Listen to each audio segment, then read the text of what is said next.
Hürmetli vatandaşlarım, leksiyemizi devamlaştırırız.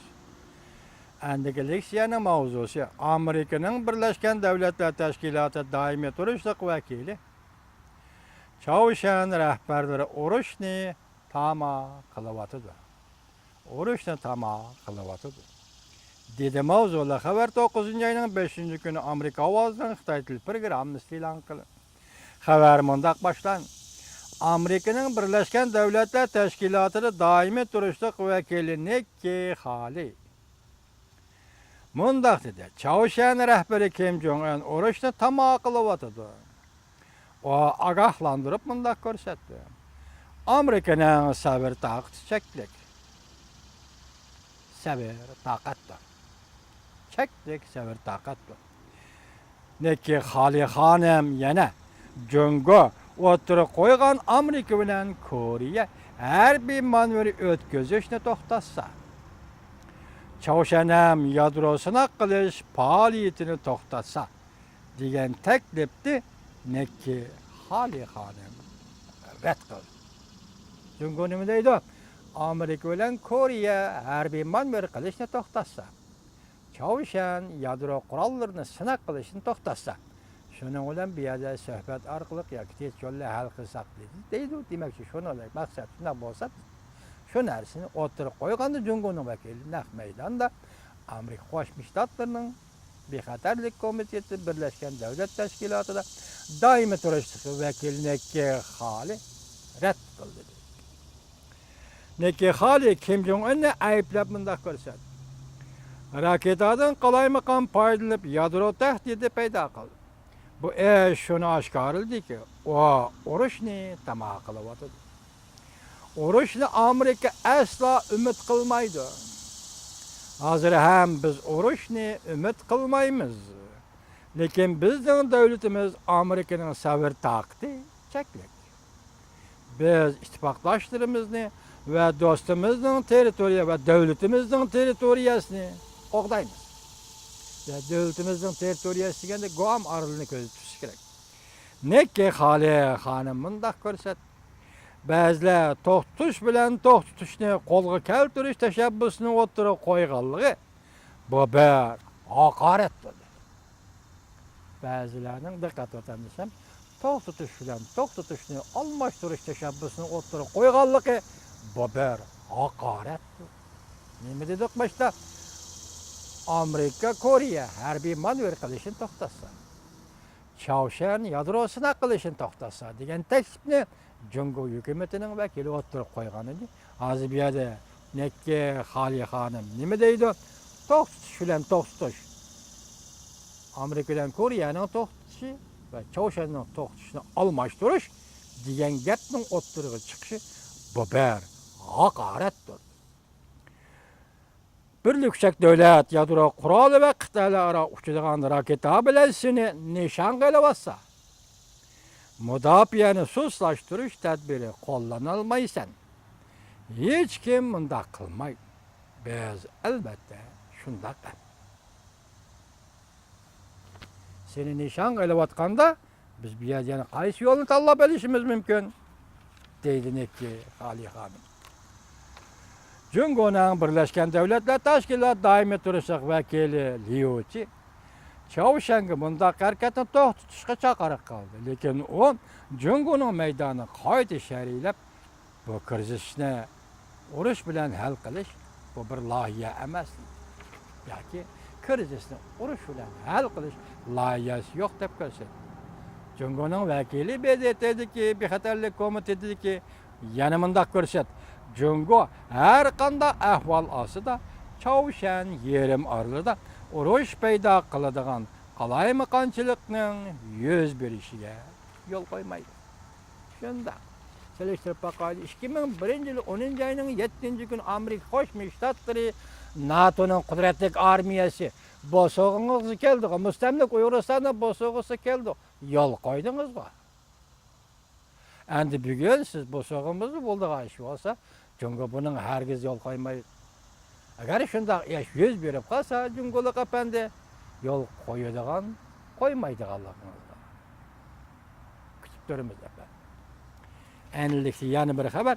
Prezident Trump çünkü Amerika sodasını üzüp taşlayman dep agahlandırış berdi. Çünkü cevap qaytırdı. Mavzulu haber 9 ayının 5 günü Amerika avazının Xitay tili programması e'lon qilindi. Haber mundaq başlar. Washington, Amerika Qo'shma Shtatlarining prezidenti Trump Çavuşan yadrosini elib bargandan keyin agahlandirish berib mundaq ko'rsatdi.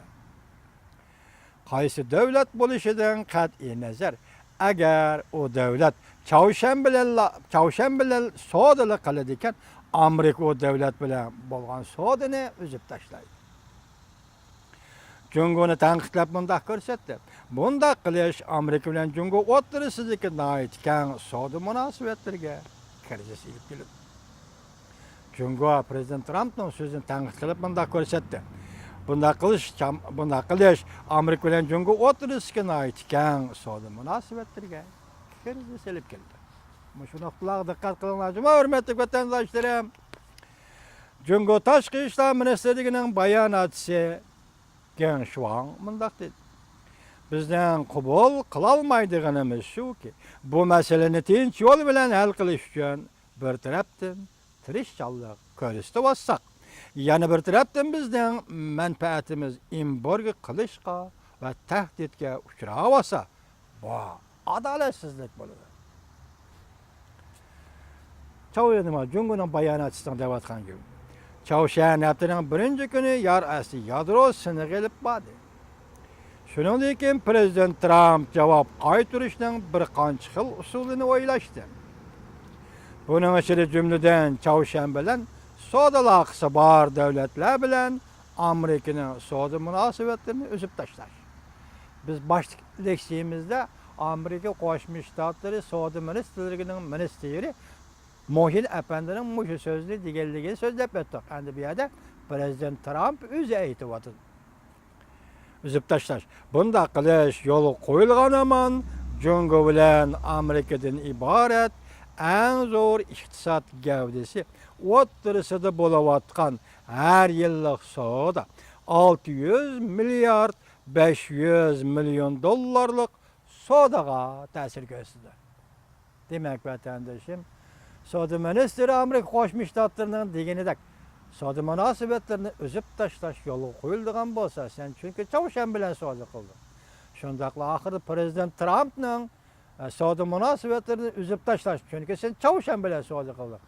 Shu nuqtada uzib tashlashini amalga oshirib siyosat qilib belgilasa, Jungo Amerika o'rtasida har yili bo'layotgan 600 milliard 500 milyon dollarlik savdoga ta'sir etadi. Demek dollar deb qarab qalagan dedim işkemde var vatandaşlarım.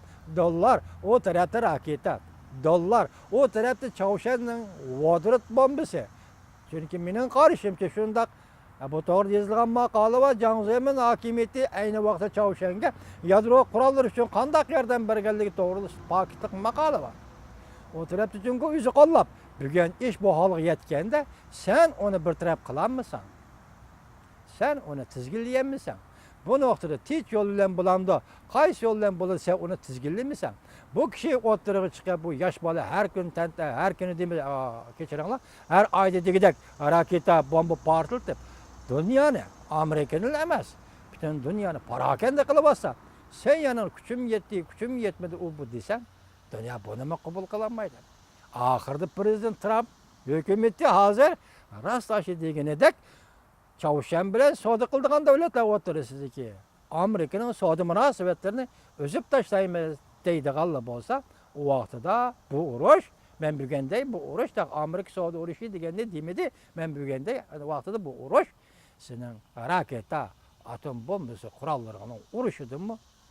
Dahshatli urush. İqtisod urushi bu dahshatli urush. Shuni prezident Trump oxir nima dedi? Sen agar bu ishni bajarmasan, demek ben muşunu kılıman dedi. Neki hali Birleşken Devletler Teşkilatı'daki Amerika Qo'shma Shtatlarining vakili mundaq dedi. Hozir barliq diplomatik vositalar ishlatilib bo'lindi. Ishlatib bo'ldik. Diplomatik vositalarning har qandigini ishlatib bo'ldik dedi. Kechikib qolg'icha kutib turishning hojati yo'q. Diqqəti vətəndaşım, kichki qalğıca kütüb turishning hajati yo'q. Mümkün bo'lgan qattiq vositalarni hozir qo'llanishimiz kerak. Nekki xalay nima deydi? Birlashgan Davlatlar Tashkiloti turishliq Amerika Qo'shma Shtatlarining doimiy vakili nima deydi? Diplomatik vositalarni ishiltib bo'ldik. Kichki qalğıca kütüb turishning hojati yo'q. Mümkün bo'lgan qattiq vositalarni hozir qo'llanishimiz kerak. Hörmətli vətəndaşlarım, yuqorida so'zlagan leksiyalarni bir-biriga selishtirsanglar bir xil izchillik chiqadi. Siz ushlaydigan, siz ching tutadigan narsa izchillik. Bugun bundaq hodisa bilan o'zgardi siyosat, undaq hodisalar o'zgardi siyosat. Ba'zi sizning hissiyotingizga malham olib keladi, ba'zi kayfiyatingizga yaxshi ta'sir bermasligi mumkin. Bundaq vaqtda o'zingizni kayfiyat ichidan sug'urib chiqib, har bir leksiyadagi izchillikka diqqat qiling, hurmatli vatandoshlar.